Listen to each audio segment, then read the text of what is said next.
अस्सलाम वालेकुम। Lahore high court के चीफ जस्टिस ने एक मुकदमा चल रहा था, एक सोसाइटी का, दो फरीकों की लड़ाई थी और chief justice Lahore high court ने एकदम फौज पे चढ़ाई शुरू कर दी कि भाई मेरे नंबर बने।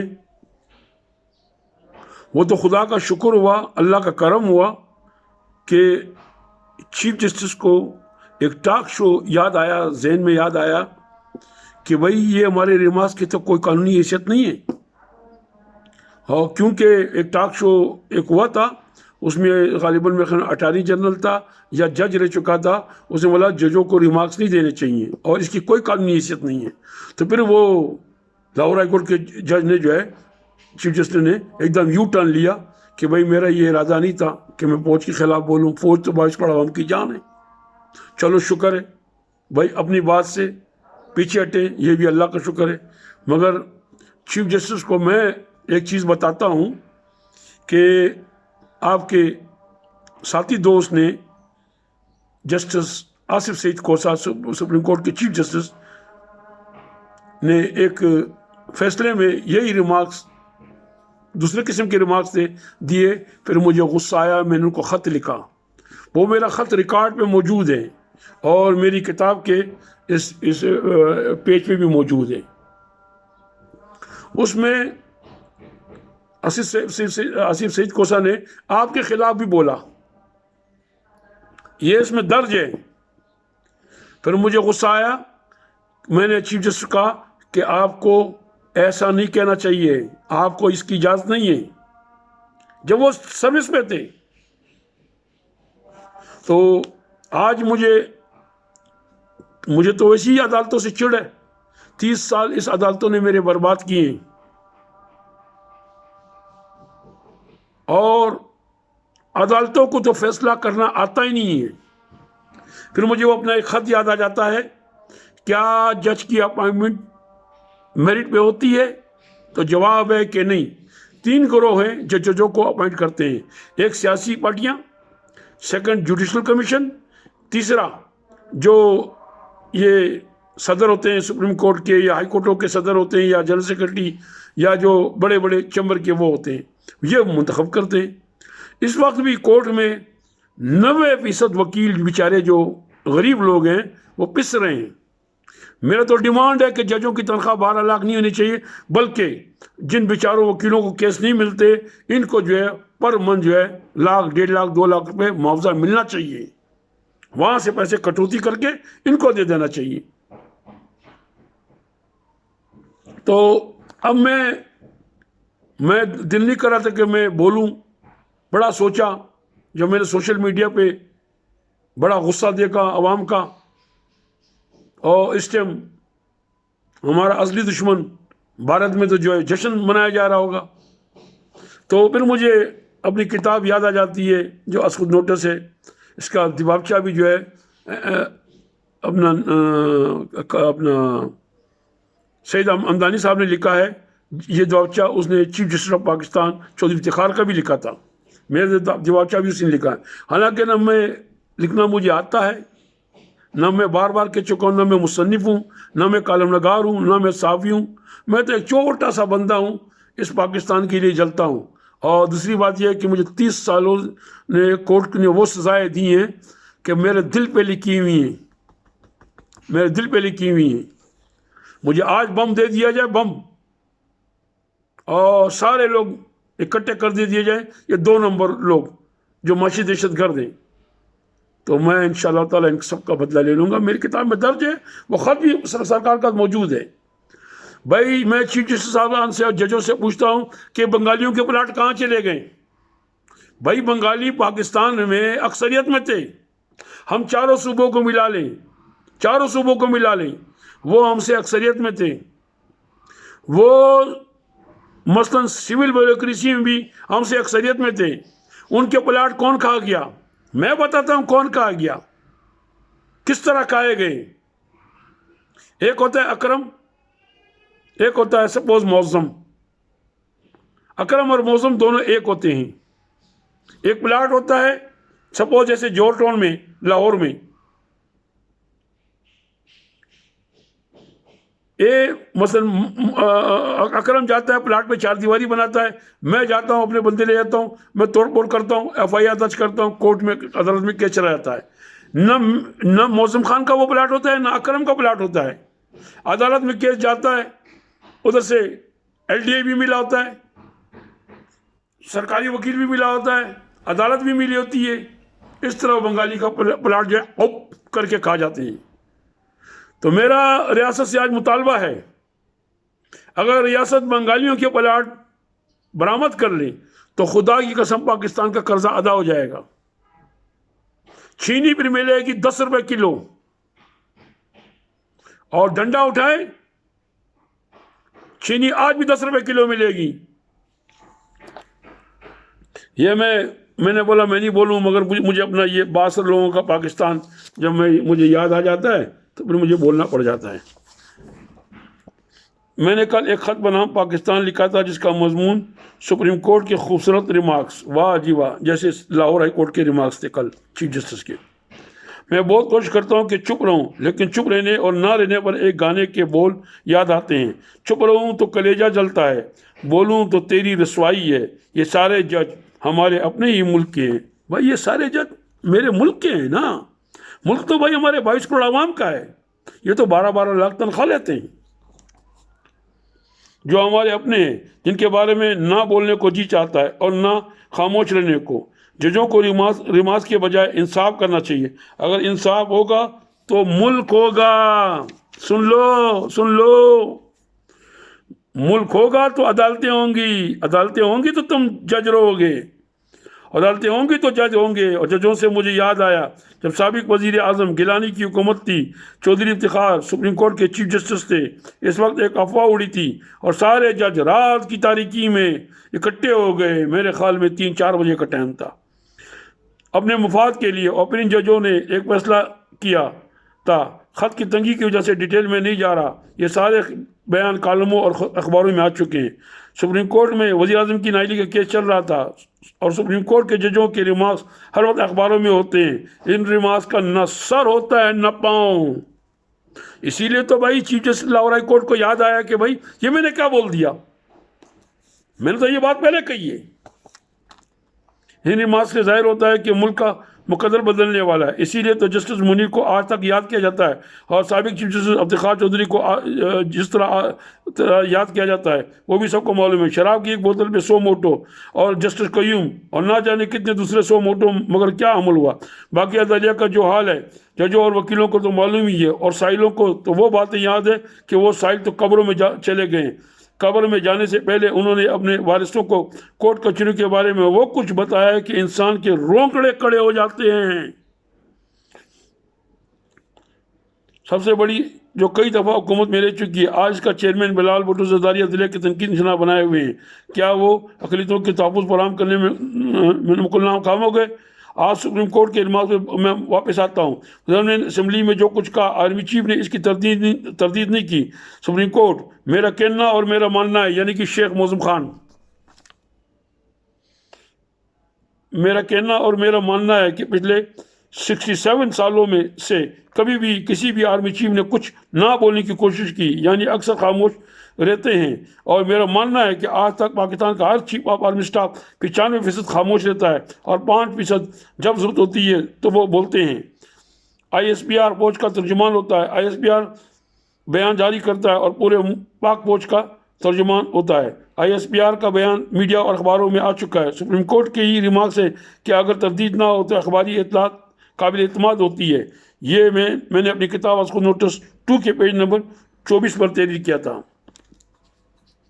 सच, अब मैं ये अपने किताबों के 2-4 लेने पढ़ता हूँ।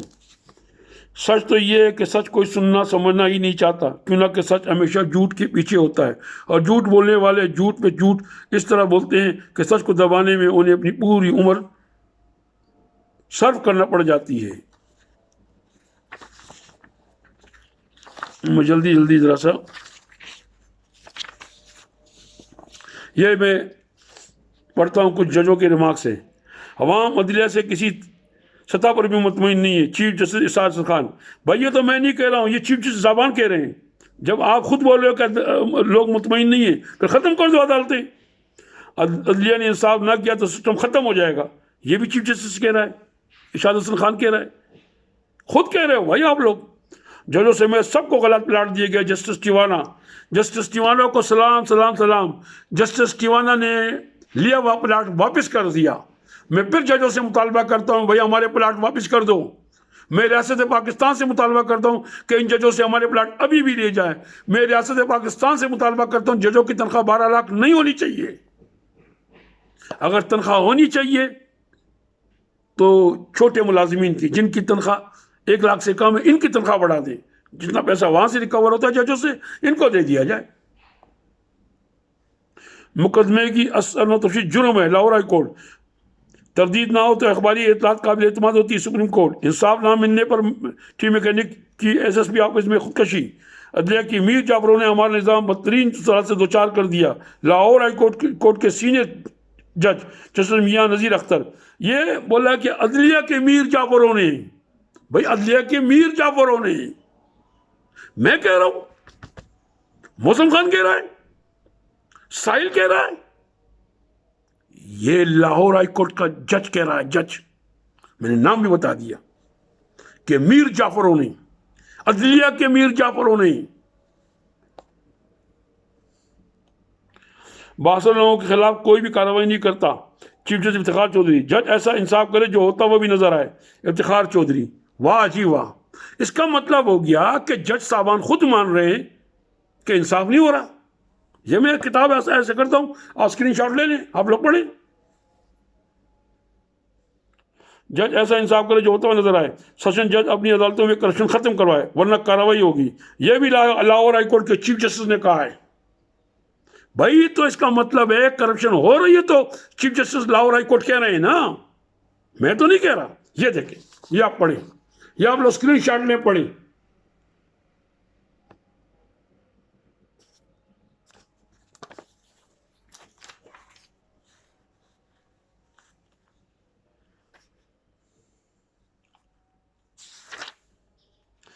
पाकिस्तान में ऐसे जज मौजूद हैं। मिसाल के तौर पर लाहौर हाई कोर्ट के जस्टिस टिवाना और बाकी तमाम जजों को हुकूमत की तरफ से लाहौर हाई कोर्ट में प्लाट मिले थे, जिस पर जस्टिस टिवाना का ज़मीर इनसे लड़ा और उन्होंने ज़मीर की सुनी, लिहाजा उन्होंने मिला हुआ प्लाट वापस कर दिया, जबकि बाकी जजों ने प्लाट वापस नहीं किए। और मैं ये दुआ करता हूँ कि ये भी, इनका भी ज़मीर जाग जाए। अल्लाह करे ये इन जजों का ज़मीर जाग जाए, वो हमारे प्लाट हमें वापस कर दें।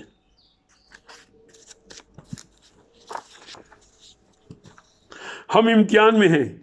यह भी लाहौर हाई कोर्ट के मेरे चीफ जस्टिस थे या जो थे, चीफ जस्टिस फैसल अरब ने कहा कि उन्हें खरी खरी साफ सुथरी काबिल और एल जजेस चाहिए। वाह जी वाह। अब ये कौन उंगली उठा रहा है कि भाई मुझे काबिल जजेस चाहिए? तो काबिल जज नहीं है ना। और दूसरा उसने कहा कि भाई मुझे साफ सुथरी अदलिया चाहिए। कौन कह रहा है? मैं कह रहा हूं ना, मौसम खान कह रहा है ना।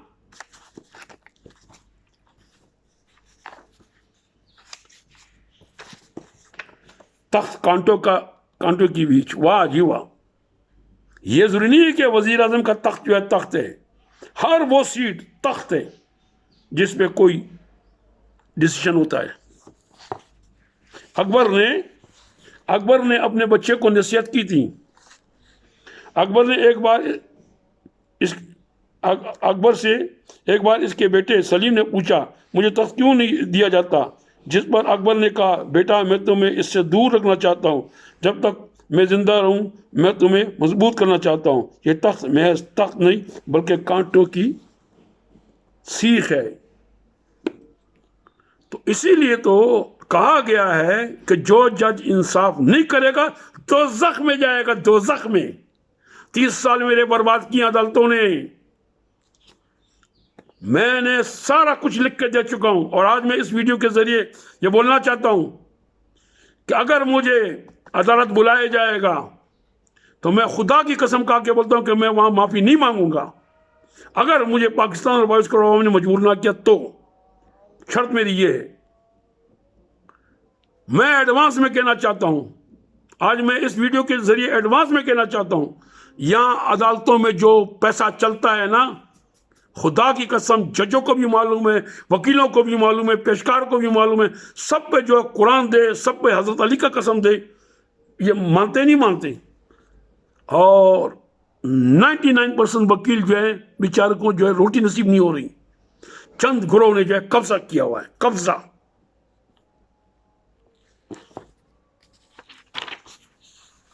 यह जुडिशल कमीशन का फैसला क्या आप इन नज़ीर ज़रूरत सामने आया। इसमें मैं एक छोटा सा किस्सा मैंने इसमें कोट किया है। एक मुसाफिर किसी जगह से जा रहा था, रात हो गई। पुराने ज़माने में तो भाई लोग अच्छे लोग थे, वो वहाँ ठहर गया, घोड़े पे सवार था। सुबह जब वो जाने लगा, उसकी घोड़ी ने बच्चा दिया होता, वो घोड़ी का बच्चा उसको ले जाने लगा, तो वो मिरासी रोने लगे। वो गांव मिरासी का था। तो मिरासी ने कहा कि भाई ये तो घोड़ी का बच्चा नहीं, ये तो गाय का बच्चा है। वो मुसाफिर हैरान हो गया कि भाई मेरे घोड़ी का बच्चा है और ये बोलते हैं ये गाय का बच्चा है। खैर मुकदमा लड़ते शोर होते होते हुए चौधरी के पास चला गया। अब चौधरी ने भी सोचा कि भाई ये मुसाफिर तो चला जाएगा, ये मिरासी तो मेरे साथ रहेंगे, मेरे बच्चों के खतना भी करते रहेंगे, नाई का काम खाना वाना भी पकाते रहेंगे। तो चौधरी के जहन में ख्याल आया कि भाई ये फैसला मैं मिरासियों के हक में कर दूं। चौधरी ने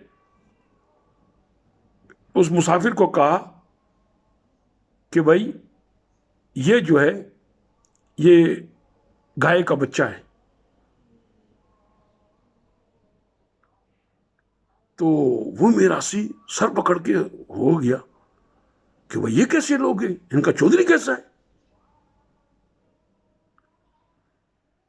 तो खैर वो मिरासी ने बोला ऐसा नहीं हो, चलो भाई ये अभी तो एक बच्चा जा रहा है, ऐसा नहीं है घोड़ा ही ना ले ले।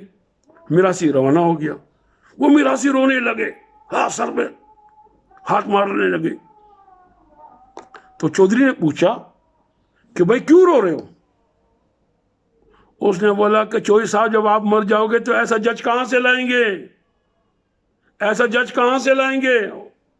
समझ गए ना आप लोग। बस बाकी बातें इंशाल्लाह ताला अगर अल्लाह ने जिंदगी दी फिर करूंगा इंशाल्लाह।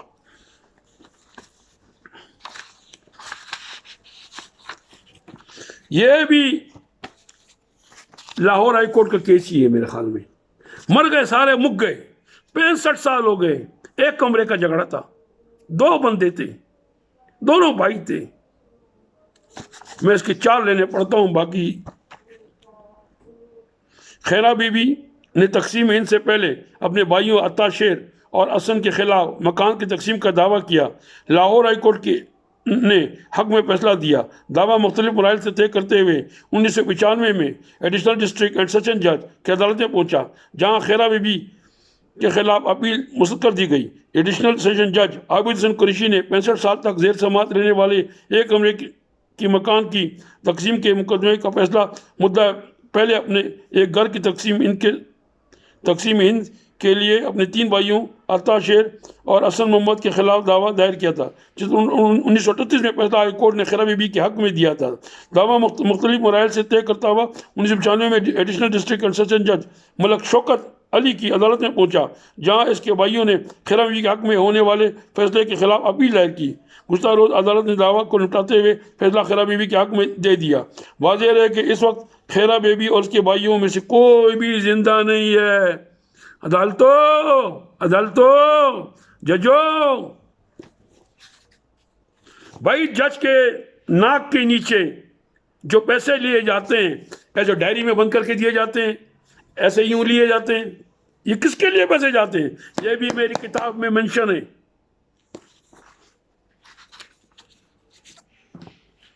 अदालतों के फैसले बोलते हैं, वाह जी वाह।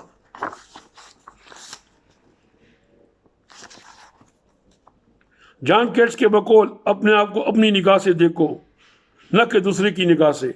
हमारे यहाँ इस बात का उलट मतलब निकलता है। हमारे यहाँ पर अपनी नज़र ही दुरुस्त नहीं होती तो दूसरों की तो फिर खैर है। अगर अपनी नज़र से देखने वाला इंसान जब अपनी ही नज़रों को धोखा दे रहा हो तो फिर भला इसकी इस्लाह कौन करेगा। जो शख्स जानता है कि एक राह गलत है और जानते हुए भी वो इसी राह को दुरुस्त करार देता है हो तो ज़रूर हाँ इसका कोई मफाद होता है। सुप्रीम कोर्ट ने भी अपनी निगाह से वज़ीर आज़म की नाअहली के केस देखा और फैसला वज़ीर आज़म के हक़ में दे दिया, यानी कानून की नज़र से नहीं देखा। फिर इसीलिए तो पाकिस्तान में अदालतों और जुज़ों पर उंगलियाँ उठती हैं। मैंने 3 दिन पहले भी सुप्रीम कोर्ट के एक जज का हवाला दिया था आप लोगों को। वो अगर मैं जल्दी ढूंढता हूँ, अगर अल्लाह करे वो मिल जाए। वो अमेरिका के हाई कोर्ट के एक जज ने कहा था, वो मैं ये ढूंढता हूँ, अल्लाह करे मुझे जल्दी मिल जाए वो, तो मैं आप लोग के सामने पेश करता हूँ। मैं आपके सामने पेश करता हूँ। मुझे 1 सेकंड टाइम देना, 1 सेकंड, अगर मुझे अल्लाह करे वो मिल जाए।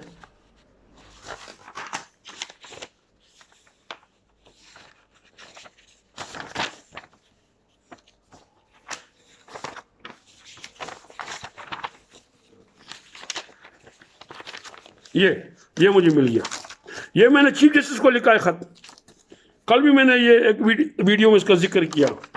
अभी जो ये शहबाज शरीफ का ज़मानत का केस का चक्कर था कि मसलन रेफरी को भेजना था, रेफरी जज को भेजना था, नहीं भेजा, उस पर मैं अमरीकी जज का 2-4 लेने पड़ता हूँ। अमरीकी सुप्रीम कोर्ट के एक जज ने कहा कि एक जज की किसी मुकदमे में कोई तरजीह बल्कि वाहिद तरजीह सिर्फ कानून की हुक्मरानी होती है। एक दूसरे जज चार्ल्स होगस ने मजाक के तौर पर कहा कि हम एक आइन के तहत हैं, लेकिन आइन वही होता है जो जज कहता है। लेकिन कानून के मैदान में इस रवैये को इंतहाई खुद गर्जाना और नापसंदा कहा जाता है। इन अल्फाज के एक मायने एक ख़ास हद से ज़्यादा नहीं फैलाए जा सकते हैं, और वो भी इस हद तक जहाँ तक कानून की तशरीह इजाज़त देता है। ये मैंने एक ख़त लिखा है अपने बारे में वज़ीर आज़म को, रियासत को। मुझे उल्टा लटकाया जाए जब तक मेरी सांस ना निकल जाए, मगर शर्त यह है कि अगर मैं झूठ बोल रहा हूँ तो ये देखो। या अल्लाह पाक इस पाकिस्तान को आगे ले जा। या अल्लाह पाक ये जो मैंने ख़त लिखा है, आज कोई रियासत का ऐसा कोई माँ का पुत्र हो जो इस पर एक्शन ले, ये जो जज जो है मेरिट पे आनी चाहिए। ये मेरा ख़त मौजूद है रियासत के पास। ये ख़त मेरा रियासत के पास मौजूद है।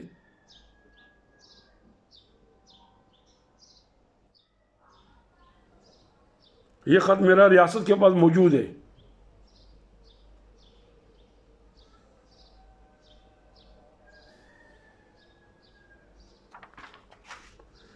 या अल्लाह पाक पाकिस्तान को आगे ले जा, 22 करोड़ आवाम को आगे ले जा, गरीब को आगे ले जा। या अल्लाह पाक पाकिस्तान में जहाँ भी साहिल चाहे टिकट लेता हो रेलवे की, चाहे टीटी के आगे खड़ा होता है, चाहे घाट के आगे खड़ा होता है, चाहे थाने में खड़ा होता है, चाहे अदालत में खड़ा होता है, चाहे डॉक्टर के सामने खड़ा होता है, चाहे एक दुकानदार के सामने खड़ा होता है, या अल्लाह पाक साहिल की तू ही मदद फरमा। इस टाइम पाकिस्तान के 12 करोड़ साहिल जो हैं वो सख्त अजाब में हैं। या अल्लाह पाक तू गैब से मदद फरमा। ये तो 12-12 लाख तनख्वाह लेते हैं और वो करोड़ों रुपये की जायदादें निकलती हैं। भाई बंगाली के प्लाट कहाँ गए? मेरा आज रियासत से मुतालबा है, बंगाली के प्लाट कहाँ चले गए? या अल्लाह पाक पाकिस्तान को आगे ले जा। या अल्लाह पाक पाकिस्तान में अमन कायम हो जाए। या अल्लाह पाक पाकिस्तान में ये लूटा मारी ख़त्म हो जाए। या अल्लाह पाक इस पाकिस्तान में आज मजदूर की तनख्वाह कम से कम इस महंगाई के दौर में 1 लाख से कम नहीं होनी चाहिए। और जजों की तनख्वाह भी, अगर इनकी तनख्वाह 1 लाख है तो उनकी भी 1, अगर इनकी तनख्वाह 18,000 तो जजों की तनख्वाह भी 18,000 अभी इसी वक्त होनी चाहिए। अस्सलाम वालेकुम, मुझे दुआ में याद रखें।